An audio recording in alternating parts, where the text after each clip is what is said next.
Contigo América y México Legendario presentan Teatristas Independientes.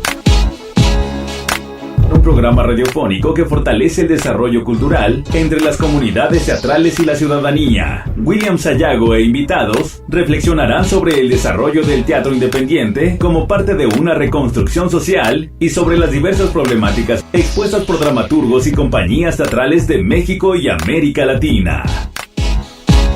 Teatristas Independientes con William Sayago. Hola, muy buenas tardes. Soy William Sayago y me da mucho gusto que nos acompañen en Teatristas Independientes, un espacio para hablar con nuestros invitados sobre el teatro desde la óptica del teatro social, popular, comunitario, urbano, campesino, autónomo, es decir, el teatro que aporta a la construcción de personas.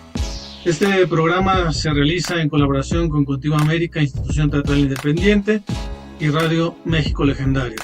Hoy tenemos la segunda parte de la entrevista que le hicimos al doctor Carlos Domínguez Virgen, investigador, dramaturgo, director de escena, académico y fundador de la compañía teatral La Bota Teatro. Carlos, recientemente hiciste una investigación donde dejas testimonio sonoro y por escrito de varios teatristas independientes de la Ciudad de México, junto a Julio César López del Citro. Después de escuchar a estas voces, ¿cuáles son las distintas definiciones de independencia que en ella encuentras? Gracias por este segundo programa, Willy, gracias por la invitación. Mira, este proyecto está muy padre. Acabamos de sacar el primer libro. Hay varios productos, varios artículos que habíamos publicado, pero salió este primer libro y pues son entrevistas de historia de vida, trayectorias de vida, es historia oral, es la metodología de la historia oral. Y entrevistamos a muchos colegas y algunas de las conclusiones a las que llegamos es, en realidad, cuando hablamos de teatro independiente, si lo comparamos históricamente con algunas de las agrupaciones, digamos, de antaño, estoy pensando, el teatro independiente siempre ha existido y creo que siempre va a existir, pero estoy pensando en esta etapa moderna, contemporánea del teatro independiente en México, las agrupaciones referentes, ¿no? Los 60, los 70 o los 80 también, o sea, el propio teatro de los exiliados, Contigo América, por supuesto, al frente de ese fenómeno muy importante. Una de las cosas que sucede comparativamente es que hay la cartografía de lo que es el teatro independiente, se ha expandido de una manera impresionante. Me parece que en décadas pasadas había un discurso mucho más confrontacionista con el Estado, con las corporaciones, un deseo de denuncia social mucho más claro. Y ahí estaba, ¿no? Concentrado mucho del ideario del teatro independiente. A veces, incluso no siempre, Contigo América no es el caso, pero en algunos otros casos, lo político a veces estaba más por delante de lo estético y lo poético, ¿no? Ahora, lo que ha pasado es que, como consecuencia de que el país también ha cambiado muchísimo, o sea, en los últimos 30, 40 años, la cantidad de transformaciones sociales y económicas que hemos tenido, políticas también, pues han hecho que muchas cosas se hayan cambiado y se han diversificado los temas y las posturas éticas, estéticas y políticas, lo que yo llamo las poliestéticas, ¿no? O sea, que son como estas cruces entre estas tres ejes, que es lo político, es decir, de qué estamos hablando, ¿no? ¿Qué ponemos sobre la mesa? ¿Qué queremos problematizar? ¿De qué queremos hablar? ¿Qué queremos poner en escena, ¿no? Lo estético, que es básicamente cómo lo vamos a poner, o sea, cuáles son mis elecciones estéticas. O sea, va a ser una cosa minimalista, va a ser un gran espectáculo, va a ser un dispositivo, un contradispositivo, va a estar en un foro cerrado, teatral como tal, o va a estar en un espacio no convencional. Y las éticas, que son las formas de trabajo, ¿no? Entonces, las poliestéticas, este cruce de estos tres ejes, en realidad hoy en día conforman una cartografía muy, muy amplia, ¿no? Es decir, sigue, por supuesto, el trabajo muy valioso de agrupaciones con un ideario político y estético muy similar, digamos, a décadas pasadas. y que es muy válido y sigue siendo válido, pero de pronto tenemos otras propuestas que están por ahí. Y también otros colegas que dicen, bueno, yo también hago cosas divertidas, es decir, hago comedia, por ejemplo, ¿no?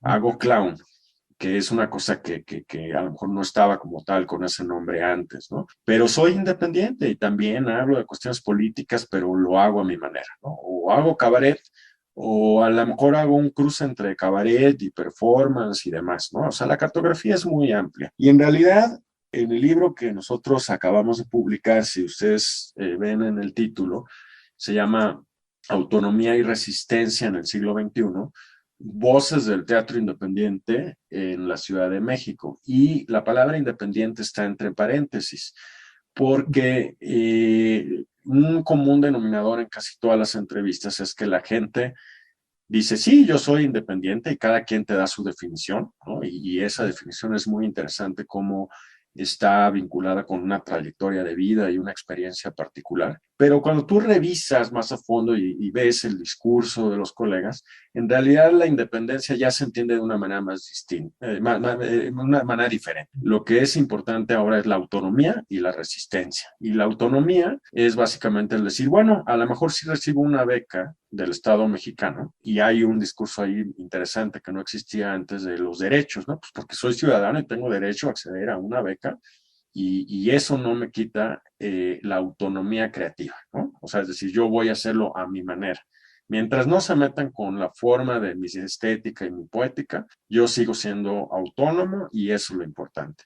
Y la parte de resistencia, que es de una cosa a veces hasta de filosofía de vida, ¿no? O sea, donde hacer teatro en estos tiempos es en sí mismo, independientemente de cómo lo hagas, un acto de resistencia social en contra del conformismo o el modelo conformista de que hay que tener tu trabajo en un sentido muy convencional, resolver tus caprichos consumistas, la clase media aspiracional y demás. O sea, ir a contracorriente de eso ya es en sí mismo un tema de resistencia. Entonces, eso encontramos, o sea, que cada quien va encontrando su manera de definirse como independiente, pero en el fondo lo más importante es esas dos nociones, ¿no? Que caracterizan al teatro mexicano actualmente, al teatro independiente, que es la noción de la autonomía creativa y la noción de la resistencia, ¿no? Como un no conformismo social, básicamente.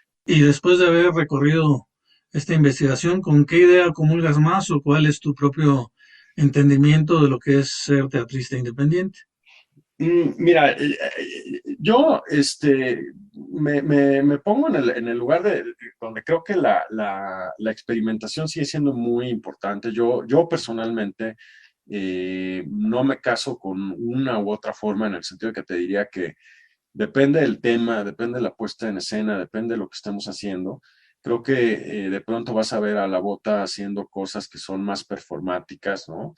De repente nos hemos juntado, alguna vez fuimos a Tampico al Festival de Teatro para el Fin del Mundo, fuimos con Guillermo Navarro a hacer una cuestión performática, de pronto estamos haciendo algo más convencional, de pronto estamos ahorita preparando una obra en un espacio no teatral, en una casa privada, básicamente, y creo que nosotros, La Bota y yo personalmente, estamos muy abiertos a la experimentación y nos gusta que nuestras obras sí toquen temas políticos que nos atañen, de los cuales podemos hablar desde nuestra propia experiencia. Como mencionábamos en el programa pasado, cuando hablábamos de Sinfonías sin adioses, pues yo escribo Sinfonías sin adioses desde una experiencia, desde donde yo siento que puedo hablar de una manera éticamente legítima, ¿no?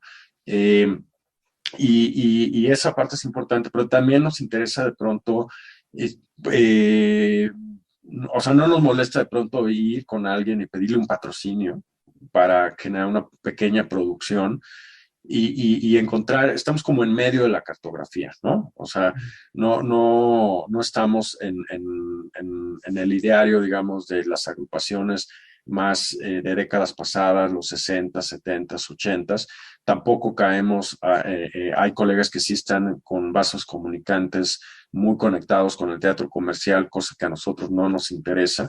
Estamos como en medio, ¿no? Nuestra poliestética está en medio. O sea, hablar de temas sociales, políticos importantes, con estéticas que pueden variar y una ética de trabajo que se va construyendo, ¿no? O sea, lo principal es hablar de cosas que conocemos muy bien, ¿no? No lanzarnos a hablar de cosas que no hemos estudiado, que no hemos investigado.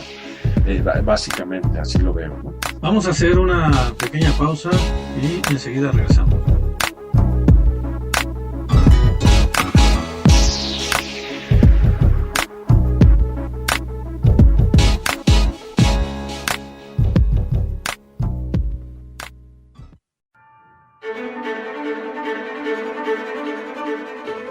Conoce la alegoría mexicana que se esconde en los proyectos culturales y artísticos de nuestro país. Acompaña a Marlene Logo todos los viernes a las 12 horas del día, horario de la Ciudad de México, para que conozcas a sus invitados e invitadas. Sorpréndete con su trabajo, experiencia y sentimientos. Escucha Alegoría Mexicana. México legendario. La puerta a la cultura.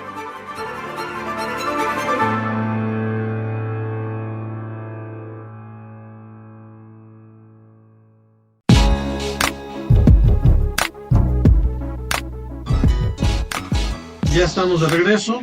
Les recordamos que estamos platicando con Carlos Virgen, compañero dramaturgo, director de escena, investigador, académico, fundador de la compañía La Bota Teatro.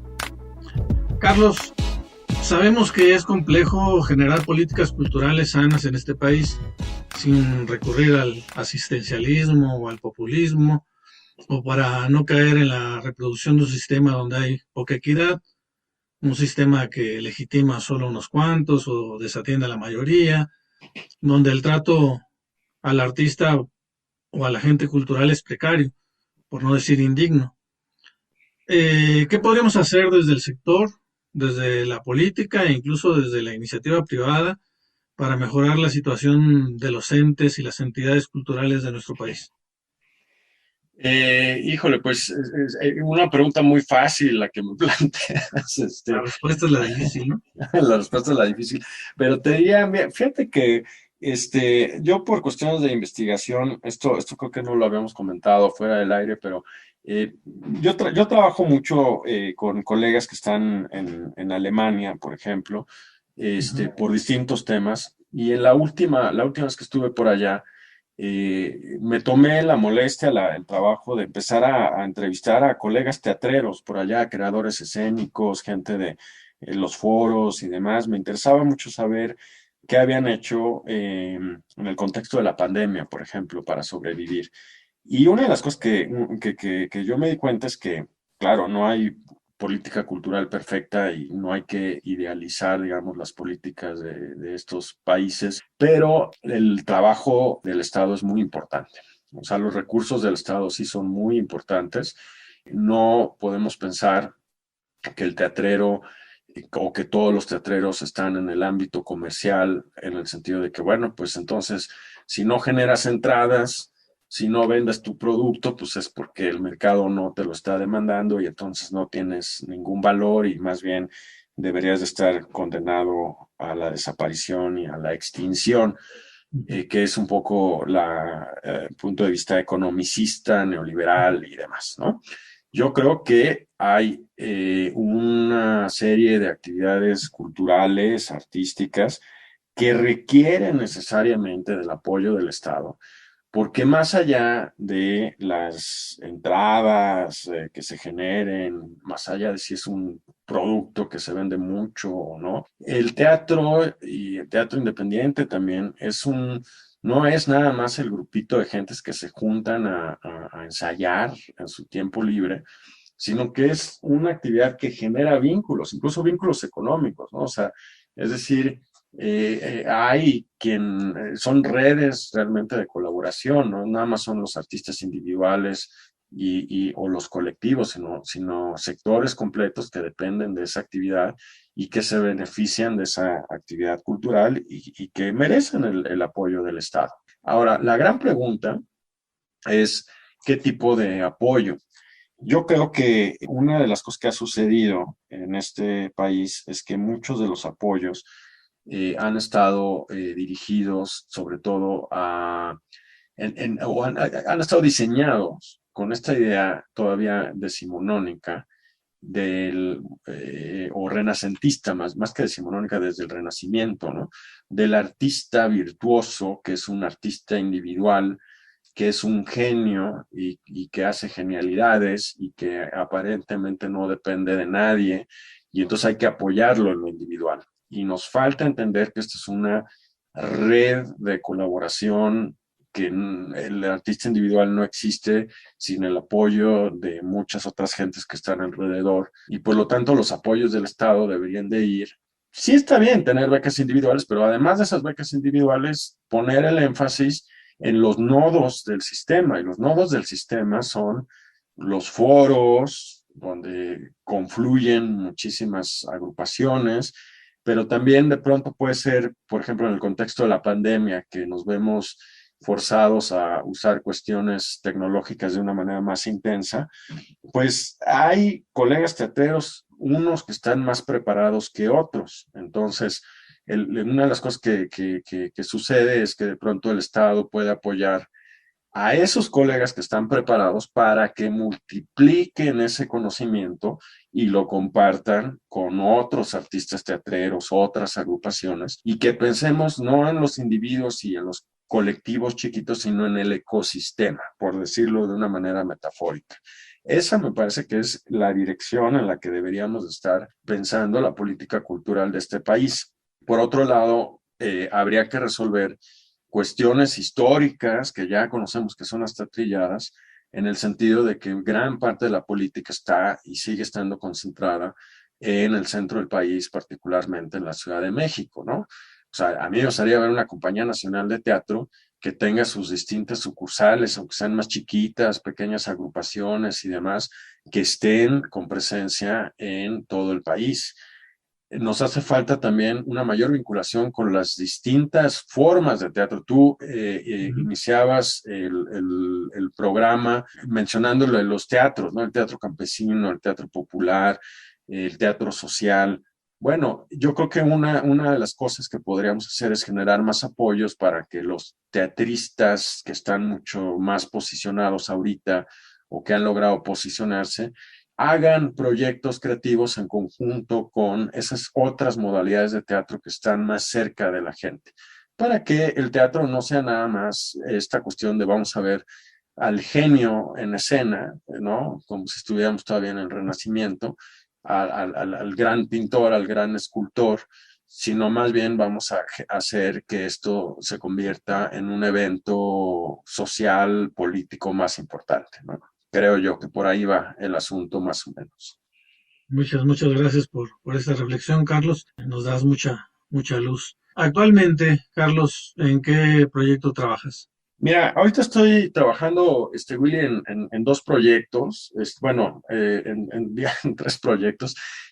Uno de ellos es un proyecto que yo tengo en mente desde hace mucho tiempo. En el programa pasado te mencionaba que algunos referentes, ¿no?, de la literatura universal, y uno de mis referentes es Yukio Mishima, autor japonés que cometió seppuku por allá de 1970, y que es una figura, ¿no?, muy controvertida por distintas razones. Y él tiene una novela que es de mis novelas favoritas, que se llama El Pabellón de Oro. Y estoy ahorita justamente trabajando, hice una adaptación de ese texto y estoy trabajando en ello.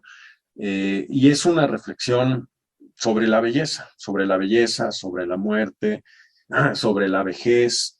Es un trabajo que va más en la dirección de lo filosófico, ¿no? Y te diría que también es como un pequeño capricho que yo tengo, de esas cosas que he querido hacer, y lo voy a hacer porque pues porque me gusta mucho la novela y la quiero ver en escena, a mi manera, con mi adaptación y demás.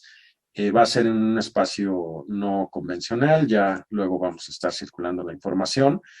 La otra cosa es pues un trabajo que estamos haciendo contigo, con Contigo América, bueno, y los colegas de La Bota Teatro, ¿no? Que es este texto de un autor español muy reconocido, joven, muy reconocido, galardonado ahorita, que se llama Alberto Conejero, que se llama La Geometría del Trigo, donde ahí una de las cosas que me interesa mucho pues es regresar a escena, estar en escena, porque me parece que el teatro es un aprendizaje continuo. Me parece que uno dirige y escribe mucho mejor cuando entiende los distintos pasos y también cuando ha estado del otro lado como actor, por ejemplo, ¿no? Entonces estamos trabajando en eso. Y la tercera cosa es una obra que tiene que ver es una historia múltiple, la estoy escribiendo, es un proyecto dramatúrgico, es una historia múltiple que se cruza, que tiene alguna temática que tiene que ver de pronto con la guerrilla en Centroamérica, jóvenes que eran de pronto reclutados para ir a la ofensiva final en Nicaragua y demás, pero se cruza con otras historias que también tienen que ver con exiliados cubanos y demás. Y la premisa de esa obra que estoy escribiendo es que los adioses siempre llegan a destiempo, siempre llegan a destiempo. Y bueno, pues estoy en eso, trabajando en eso, mi estimado Willy. Carlos, estamos llegando al final de la entrevista, no sin antes preguntarte, a ver si me lo puedes contestar brevemente, ¿cómo te visualizas a futuro? ¿Cómo me visualizo? Bueno, me visualizo escribiendo. Tengo varias ideas de obras de teatro que quiero escribir y me visualizo gestionando proyectos de teatro independiente en distintas modalidades, distintos formatos. Como te comentaban, nos gusta experimentar mucho. Y me visualizo también creciendo un poquito más en la escena, de pronto, actuando un poquito más seguido, con presencia en el teatro independiente, sin dejar de lado mis inquietudes académicas, ¿no? Así me veo. Me veo los siguientes 20, 25 años haciendo eso, sin ningún conflicto y muy tranquilo y muy en paz conmigo mismo, mientras pueda mantener esas cosas vivas. Muy bien, Carlos, que así sea. ¿Nos regalas un comentario de cierre para concluir? Claro, pues a ver, yo creo que hay que, en el contexto de estos tiempos difíciles, la pandemia, las cuestiones económicas, las desilusiones políticas y demás, no olvidarnos que la vida no solo es el resolver, claro que es importante resolver las cuestiones económicas y los debates políticos y demás, sino en la vida está también la parte cultural, que no nos olvidemos de la creación, que esta sociedad sería mejor si tuviéramos más creadores en un sentido genérico, general, digamos, de que tengamos una educación artística, cultural más intensa, más fuerte, desde edades tempranas. Creo que hay que rescatar esa idea, hay que seguir apoyando a la cultura, el arte en general, y el teatro independiente verlo no como una rareza de, híjole, estos que se reúnen nada más a ensayar los viernes en la noche porque tienen tiempo libre, sino como un evento social, un acontecimiento social, ¿no? Que nos invita a la reflexión y que nos invita a resistir y a ser autónomos como seres humanos, como ciudadanos, en contextos que son difíciles, pero es cuando tenemos que resistir en ese sentido, ¿no? No darnos por vencido y entregarnos ahí a las corrientes que a veces nos arrastran, ¿no? Del consumismo y el resolver el día a día y demás. Hay que darle importancia a estas otras cosas, ¿no? Gracias, querido Carlos, por la confianza que has puesto en mí en distintos momentos, por tu solidaridad y por supuesto por darte el tiempo para esta entrevista. No, pues muchísimas gracias por la invitación. Un gusto, y gracias a ti, gracias a los productores y saludos a los colegas y a la audiencia. Muchas gracias a Radio México Legendario y a Contigo América, a nuestros productores Marlene López y Mario de la Fuente, Nos escuchamos la próxima semana, el jueves a las 19 horas, para seguir hablando con teatristas independientes. Contigo América y México Legendario presentaron Teatristas Independientes, un programa radiofónico que fortalece el desarrollo cultural entre las comunidades teatrales y la ciudadanía. Teatristas Independientes con William Sayago.